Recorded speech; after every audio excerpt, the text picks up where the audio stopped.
It was within the tattered pages of my great-great-granduncle's diary that I stumbled upon tales from his time in the United States Marine Corps during the heart of the Philippine-American War. It was a known family rumor that his exit from the Marine Corps wasn't honorable, that the lure of alcohol had been his downfall. However, it wasn't until I delved into his raw, visceral writings that I began to grasp the horrors he witnessed, which perhaps led him down the path of inebriation. He wrote vividly of one day, a day that clung to his mind like a shadow. The shrill cries of an infant echoed hauntingly through the village. The anguished mother, desperate and with fading hope, carried her wounded baby, begging for aid.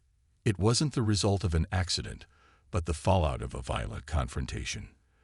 The child had become the victim of a stray bullet, which cruelly claimed one of his arms. Even with such grievous injury, the infant's spirit was evident in his cries. But alas, even the strongest spirit could not keep the reaper at bay. The child's cries ceased, leaving a suffocating silence in its wake. The captain, feeling the weight of the situation and the villagers' palpable grief, hoped to bridge the divide by having his Marines participate in the child's upcoming funeral rites. But tension bubbled beneath the surface. The village leader, sensing the undercurrents of anger from the grieving mother and relatives, suggested that the Marines keep their distance. They blamed the U.S. Marines for their misfortunes, arguing that if the troops hadn't been stationed in their village, the insurgents wouldn't have attacked, and the innocent child would still be alive. The captain, seething inwardly at their perceived ingratitude, agreed to keep his men away, albeit begrudgingly. One night, as darkness blanketed the village, and the only sounds were those of nocturnal creatures and the soft murmurs of the resting Marines, a sudden rustling emerged from the nearby bushes. My great-great-granduncle, standing watch, reacted instantly, firing his weapon at the source of the noise. He assumed any local out at that hour was an enemy combatant. The gunshot pierced the silence, sending a ripple of chaos through the village, as Marines scrambled to their defensive positions, anticipating a retaliation that never came. Upon reflection, there was no return fire, no advancing forces, just the deafening quietude of the night. The others didn't take kindly to the disturbance, chastising him for raising a false alarm. However, my ancestor was certain of what he'd heard. Was it the wind playing tricks? An animal, perhaps, or had there truly been an insurgent, lurking just beyond the shadows? The uncertainty of it all kept them on edge, eyes darting and weapons at the ready throughout the tension-filled night. Morning dawned, revealing a disheartening discovery that reaffirmed my prior belief that someone had indeed been present that night. The first patrol that scoured the area where my bullet was shot found a body. My heart sank as I learned the identity. It was the very woman whose infant had been caught in the crossfire days before. Questions swirled in my mind. What had driven her to wander the village at such an ungodly hour? The discovery brought more questions than answers. The eerie mystery deepened as it was revealed that she had exhumed her child's grave, leaving behind an empty pit. Officers postulated that she intended to reunite with her insurrecto husband in the mountains and wanted her deceased child to be buried there. But the narrative didn't fully resonate with me. A comrade, who was among the first to find her body, painted a different scene. He described her posture as if she was returning to the village, not leaving it. He noted the mud caked on her garments and feet, suggesting a recent mountainous journey. If she traveled to the mountains with her child's remains, she had come back without them. The pieces didn't fit neatly, and the unsettling puzzle left me on edge. Our days in the village seemed oddly peaceful following the early skirmish with the insurgents. It contrasted sharply with memories from our prior deployment to a fishing village, where insurgent attacks were a nightly ordeal. The silence in our current location was both comforting and unnerving. These islands were renowned for their insurgent resistance, and finding a seemingly complacent corner felt peculiar. The captain too wrestled with the unusual tranquility. He recounted tales of deceptive peace where unsuspecting troops let down their guards, only to be ambushed by insurrectos and betrayed villagers. Eager to ensure we didn't become another cautionary tale, he bolstered our defenses. Nightly patrols doubled, and watchful eyes, always in pairs, constantly guarded our barracks. Yet, as we scoured the surrounding jungles, the enigma deepened. Where we expected to find traces of insurgent scouting, we found nothing. Either the insurrectos here were adept at hiding their movements, or they were conspicuously absent. Lieutenant Miller, ever hungry for accolades, interpreted the calm as a sign of insurgent weakness. He theorized that the local insurrectos might be dwindling in numbers, short on arms, or ailing. Miller whispered about leveraging this perceived advantage, suggesting an aggressive expedition into insurgent territory. Though no formal orders were given, I felt a sense of impending dread. If such a mission were sanctioned, and given Miller's notorious reputation, I was certain to be thrust into the heart of the unpredictable jungle, deep into the embrace of the unknown. With a heart laden with trepidation, the platoon embarked upon our mission into the heart of the jungle, venturing forth during the early twilight hours, just before dawn. Guiding us through the undergrowth was Lieutenant Miller, accompanied by a trustworthy native scout and a local villager. Intriguingly, this villager was believed to be kin to an insurrecto, and he confidently led the way, offering some reassurance that the enemy might think twice before launching an assault on our officer.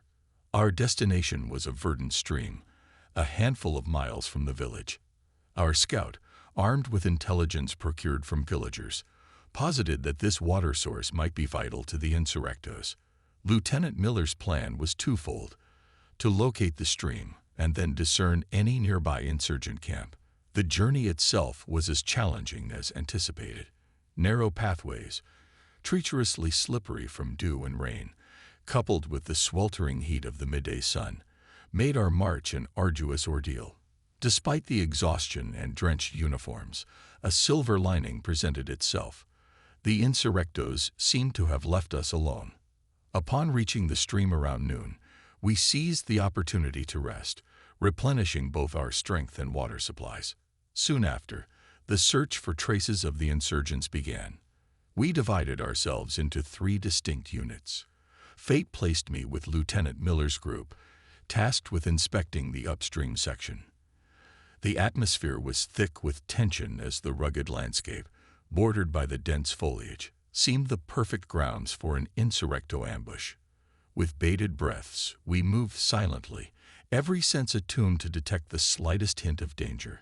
As we scoured the area, we stumbled upon an unsettling sight. Resting on the bank of the stream lay a native, still and lifeless. Even from a distance, the dark, wet stains on his clothing painted a foreboding image. The unsettling silence raised alarm bells. Was this a ploy to draw us into a trap?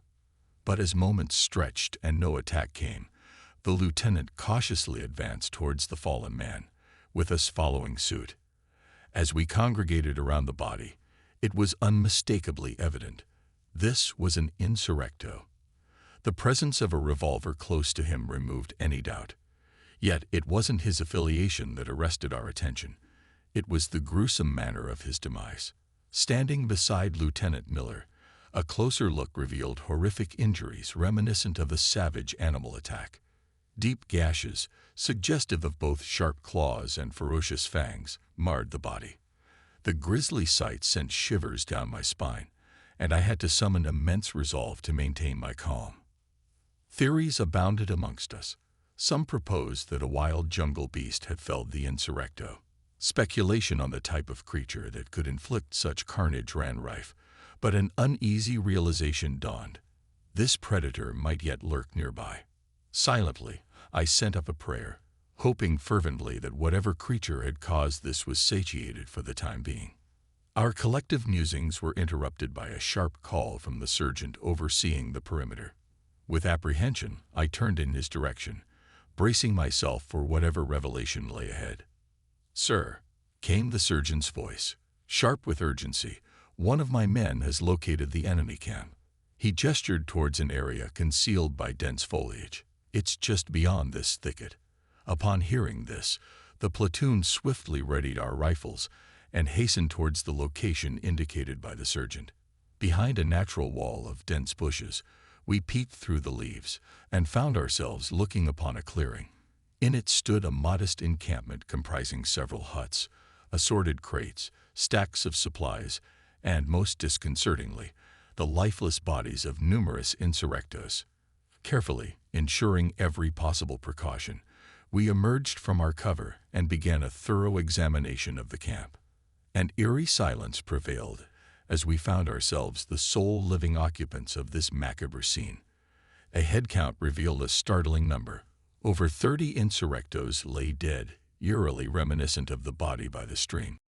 Their apparel and skin bore the same terrifying marks, slashes and tears, with their abdomens ripped apart, some appearing as if they had been gruesomely gnawed upon. The sheer scale of the carnage before us was unsettling to all. Even Lieutenant Miller, often a stoic presence, couldn't mask his anxiety as he took in the extent of the bloodshed. The puzzling part was trying to decipher what or who could have perpetrated such an act. Clearly, these insurrectos had been armed, and evidence of a fierce confrontation was visible in the spent cartridges scattered about. Yet all their weaponry and apparent resilience had proven futile against their assailant. Doubtful of the security provided by our limited numbers, Lieutenant Miller dispatched a Marine to summon the other 2 search parties, while the rest of us fortified our positions, wary of a possible counterattack by other insurrectos. While on guard, my ears caught snatches of a conversation between Lieutenant Miller and the sergeant. "Could it truly be the work of animals?" inquired the lieutenant. The sergeant hesitated before saying, "It reminds me of a bear attack back in the States," not implying it was a bear, mind you. "I'm uncertain if they even inhabit this forsaken island, but the wounds, they evoke such memories." Their exchange was abruptly interrupted by an unsettling sound that pierced the heavy atmosphere, the unmistakable cry of an infant. The haunting wail seemed to emanate from a dense portion of the nearby jungle. On reflex, my rifle was raised, aiming in the direction of the noise. Soon, Lieutenant Miller and the sergeant approached, all of us collectively straining our ears towards the heart-rending sound. While it appeared close, perhaps just a few yards off, the dense vegetation rendered it impossible to pinpoint the source. A flurry of thoughts assailed me. What would a child be doing in such a forsaken part of the jungle? Was it a ruse, an insurrecto ploy? I sensed Lieutenant Miller wrestling with the same quandaries. Yet, I knew his ambitious nature all too well. The potential optics of U.S. Marines rescuing a native infant, particularly from potential insurrecto machinations, could work wonders in forging positive relations with the locals. And of course, such a noble act would undoubtedly earn him commendations from his superiors. It wasn't hard to fathom what went through the lieutenant's mind when he issued the order to venture towards the source of the cries, leaving a trio of Marines to guard our position. With a resolve that seemed to belie the uncertain circumstances, Lieutenant Miller led the way. There was no clear path towards the cries, necessitating him to blaze a trail, slashing through the undergrowth with a native bolo knife. I followed close on his heels, the rest of our group trailing behind, with the ever-watchful sergeant bringing up the rear. The haunting cries of the child beckoned us deeper into the verdant labyrinth. The undulating cries of the infant persisted, urging Lieutenant Miller forward with greater resolve, even as the jungle's natural barriers seemed to conspire against our advance. With each step, the emotional resonance of the child's distress only intensified. To me, it bore an uncanny familiarity. The wailing bore an eerie resemblance to that of the child who tragically fell victim to an insurrecto's bullet just days prior. The memories brought a cold shiver to my spine, yet we pressed on. Finally, the lieutenant reached a patch of level ground. Brushing aside an obscuring veil of foliage, his face lit up with a sense of accomplishment. Following his gaze, my eyes landed upon a heartbreaking sight. An infant, lying alone on the barren ground, tears flowing freely. Yet my initial compassion was swiftly overtaken by sheer terror. The child before us was bereft of most of its skin, as if brutally sheared off, or even more horrifyingly, in the midst of shedding. The nightmarish suspicion that this might be the very child lost to us earlier in the week grew stronger, though reason battled against such an improbable thought. As the lieutenant bent down, likely planning to lift the tormented child, I tightened my grip on my weapon, an instinctual response to an inexplicable dread rising within me. No sooner had the lieutenant taken the infant into his arms than the scene took a turn for the macabre. The baby's remaining skin started to peel away, revealing a grotesque layer beneath, marred with wrinkles and unsightly protrusions. Lieutenant Miller's initial surprise gave way to palpable fear as the child, or whatever it truly was, latched onto him with an iron grip. Its sinewy arm wrapped around the lieutenant's neck, choking him. I rushed to aid, abandoning my rifle and attempting to wrest the creature off him. But in my efforts, the remaining facade of the infantile visage came away in my hands, unveiling a creature of pure horror. Behind the innocent disguise was an entity, skin wrinkled and dry, with pronounced pointy ears, bloodshot eyes that seemed to glow with malevolence, and legs of unnatural proportions. Despite its diminutive stature, its appendages ended in talon-like claws, and its maw was lined with teeth that could rival the sharpness of a bayonet. Without hesitation, the monster lunged at Lieutenant Miller, mercilessly tearing at his neck, and subsequently, other parts of his body. The sheer brutality of the assault rendered the lieutenant defenseless, and it wasn't long before his struggles ceased, leaving the creature to feast on him unchallenged. Frozen in shock, I slowly became aware of my comrades, all similarly paralyzed by the unfolding carnage. Even the usually unflappable sergeant seemed at a loss, rifles trained on the beast, but not a single shot fired. Perhaps it was the fear of injuring the already doomed lieutenant, or maybe the sheer incredulity of the situation rendered them immobile. The only sounds that filled the air were the sickening crunches and the snarls of that abominable entity, engrossed in its grotesque feast. We stood there, a group of trained soldiers, rendered impotent by the appearance of a nightmarish predator from the deepest recesses of our fears. The haunting stillness that followed was short-lived. From above, a cacophony of infantile wails broke the silence. Lifting my gaze to the jungle's canopy, a horrid sight met my eyes. Numerous creatures, identical to the one that had so viciously taken down Lieutenant Miller, clung menacingly to the branches, their bloodshot eyes fixed on us with palpable hunger. Chaos ensued as the monsters descended upon us. Their rapid assault took many by surprise. Screams of terror filled the air, merging with the grotesque sounds of the creatures. Fortune was on my side, for as one of these beasts aimed to plunge onto me from its lofty perch, it missed, crashing heavily into the ground beside me. Seizing the opportunity, adrenaline coursing through my veins, I delivered a powerful kick, sending the creature hurtling into a nearby tree trunk. All around me, the scene was one of pure mayhem. My comrades, those who had shared countless stories and laughter around campfires, were now locked in a desperate struggle against these demonic foes.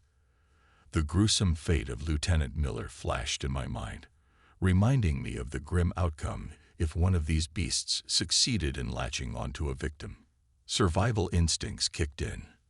With a quick glance to the path we had earlier forged, I sprinted towards the clearing, the sounds of anguish and otherworldly growls in hot pursuit. After what felt like hours of desperate fleeing, I finally broke free into the familiar clearing. To my relief, many faces from the platoon were there, faces that I had begun to fear I'd never see again. Yet their queries about the whereabouts of Lieutenant Miller and the rest of our unit remained unanswered. Overwhelm and exhaustion took their toll, and darkness claimed me. Awakening later, I found myself in the village, within the confines of a hut repurposed as a makeshift hospital. It was a sanctuary, a respite from the hellish ordeal. I soon learned that I was the lone survivor from our doomed expedition. When Captain Davis questioned me about the events, the skepticism in his eyes was unmistakable. The implausibility of my narrative was not lost on me, and I would have been equally incredulous had I not witnessed the horrors firsthand. The camp's gossip was relentless. To many, I was a broken man, perhaps driven to the edge by the sheer brutality of war. Whispered theories floated about, suggesting that the lieutenant and our unit had fallen victim to a particularly gruesome insurrecto ambush, construed as a macabre warning to the rest of us. Johnny, one of the few remaining comrades I could truly call a friend, confided in me. Captain Davis deemed me unsuitable for further combat, a decision perhaps influenced by the unworldly tale I had recounted. Word was that I would soon be transferred to the garrison in Cavite, a quieter posting far from the treacherous jungles that had borne witness to such unspeakable horrors. As much as the thought of abandoning my fellow Marines pained me, the allure of distance from this accursed place and its hidden terrors was undeniably strong. The sounds of the jungle would forever haunt my nights, a chilling reminder of the perils lurking within its depths.